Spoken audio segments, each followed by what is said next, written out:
তুমি সব দেখতে পাচ্ছ? হ্যাঁ, সব দেখতে পাচ্ছি। এই মেঘের ওপর নিয়ে চলো, আমি উপর থেকে মেঘ দেখতে চাই, মেঘের ওপরে ভাসতে চাই। আমার আমার খুব আনন্দ হচ্ছে। চলো চলো, মেঘের ওপর চলো। বেশ, চলো। আমি এখন এই সাদা মেঘের ওপর ঘুরে বেড়াতে চাই। ওই যে দূরে বরফ ঘেরা পাহাড় দেখা যাচ্ছে, সেখানে যেতে চাই। আর নিচে যে নীল সমুদ্র, তার ঢেউয়ে ভেসে যেতে চাই। আমার নিয়ে চলো সেখানে। কুমার, একদিনে এত ঘোরা যায় নাকি? ভোর হতে আর বেশি বাকি নেই। চলো এবার, তোমাকে তো ফিরতে হবে। আবার সেই কোলাহল, সেই রাজবাড়িতে ফিরে যেতে হবে। মন যে চাইছে না। তা কি হয় রাজকুমার? ফিরতে তো তোমাকে হবে। আমি আবার কাল আসবো, তোমাকে নিয়ে যাব তোমার পছন্দের জায়গায়।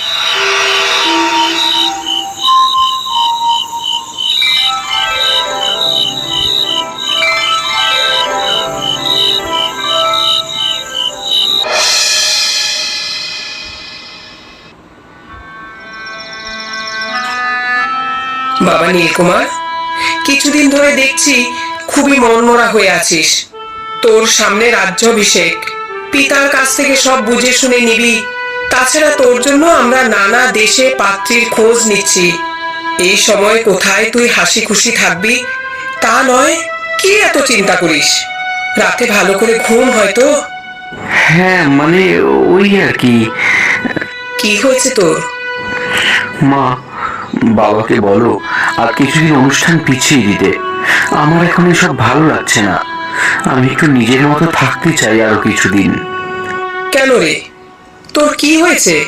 তোর বাবার বয়স হয়েছে, এখন তোর হাতে ভাত দিয়ে নিশ্চিন্ত হতে চান। আমার এই রাজকার্য, রাজবাড়ি লোকজন ভালো লাগে না মা। এসব কি বলছিস তুই? এ কথা বলতে নেই বাবা, এটাই তো নিয়ম।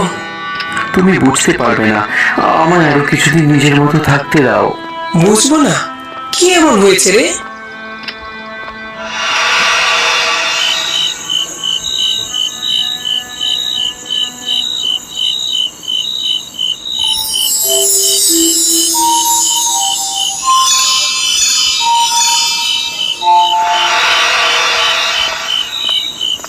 কুমার, আজ কোথায় যাবে?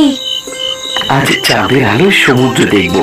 ওই নিচে নীল সমুদ্র, একটার পর একটা ঢেউ কেমন হেলে দুলে চলেছে। আমাকে নিয়ে চলো না সেখানে। চলো যাই। দিনক্ষণ প্রায় ঠিক মহারাজ। রাজ্যাভিষেকের জন্য যা যা প্রয়োজন আমি তার সব ব্যবস্থা করে রেখেছি। নীলকুমার যে সময় চাইছে মন্ত্রী, তার নাকি রাজকার্যে মন নেই। তার এসব নাকি ভালো লাগে না। মহারাজ, আমরা সবাই আছি। এই বয়সে মন একটু উড়ে বেড়ায়, আমরা ওনাকে শিখিয়ে পড়িয়ে নেব। আপনি বেশি চিন্তা করবেন না। বেশ, তাই হোক। তাহলে শুরু হোক আয়োজন। মহারাজ, শুনলাম নীলকুমারের জন্য আপনি রাজকন্যা দিচ্ছেন। বিবাহ দিয়ে দিলে ওনার মন শান্ত হয়ে যাবে, দেখবেন সব ঠিক হয়ে গেছে। ঠিক আছে, তাই যেন হয়।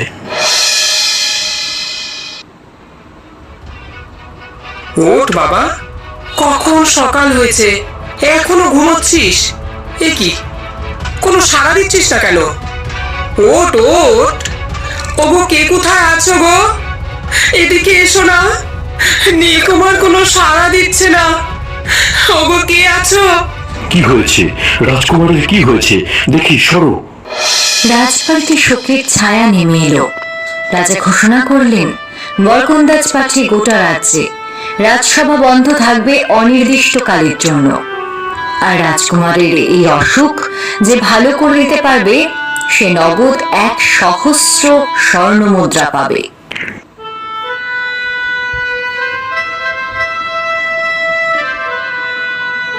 নিয়ে চলো তোমাদের রাজকুমারের কাছে, দেখি গিয়ে কি হয়েছে তার। রাজকুমারের এই অবস্থা কবে থেকে এমন হলো? তা বেশ কিছুদিন হয়ে গেছে মুনিবর।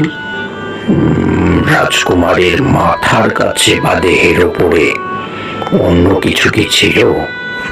হ্যাঁ হ্যাঁ, একটা সাদা গোলাপ ছিল। ওই গোলাপটা কোথায় রানীমা? আমি এক্ষুনি এনে দিচ্ছি মণিবর। কি আশ্চর্য, এতদিন পরেও গোলাপটা শুকিয়ে যায়নি। এই গোলাপ মন্ত্রপুত। নীলকুমারের মনটা কোনো একজন বশ করে রেখেছে।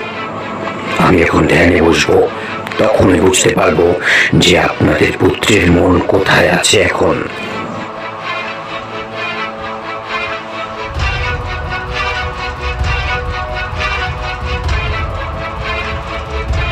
নীলকুমারের মনটা সম্মোহন করে বশ করে রেখেছে আপনাদের বালির মেয়ে। সে রাজকুমারকে মনে মনে ভালোবাসে, সে জাদুটোনা জানে। রাজকুমারকে পাওয়ার জন্য সে তার সম্মোহনী বিদ্যায় পরি সেজে রাজকুমারকে ঘুম পাড়িয়ে তার মনকে বশ করে রেখেছে। প্রতিদিন রাতে নিয়ে যেত তার মন, আবার ভোরে এসে জাগিয়ে দিত রাজকুমারকে। তাকে ধরে নিয়ে এসো। রক্ষী, এক্ষুনি বালির মেয়ে সুগন্ধাকে এনে আমার সামনে হাজির করো। তুমি এক্ষুনি রাজকুমারকে ছেড়ে দাও। তাকে ধরে রেখেছো কেন? আমি রাজকুমারকে ভালোবাসি, আমি তাকে বিয়ে করতে চাই। কিন্তু যখন শুনলাম যে তার জন্য রাজ্যে রাজ্যে খবর পাঠানো হচ্ছে, তার বিয়ের জন্য মেয়ে খোঁজা হচ্ছে, তখন তার মনকে বশ করা ছাড়া আমার আর কোনো উপায় ছিল না। তুমি অন্যায় করেছো। ছেড়ে দাও রাজকুমারকে। জোর করে এইভাবে অন্যের ভালোবাসা পাওয়া যায় না। তোমার এরকম করা একদম উচিত হয়নি। তোমরা দুজনেই সব কিছু ভুলে যাবে। উঠে বসো কুমার, চোখ মেলো।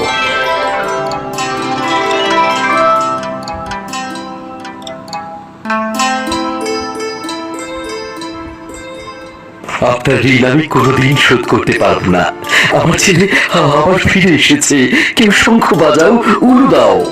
বিক্রমগড়ে এবং রাজ পরিবারে আবার আগের মতোই সুখ সমৃদ্ধি সব কিছু ফিরে এলো।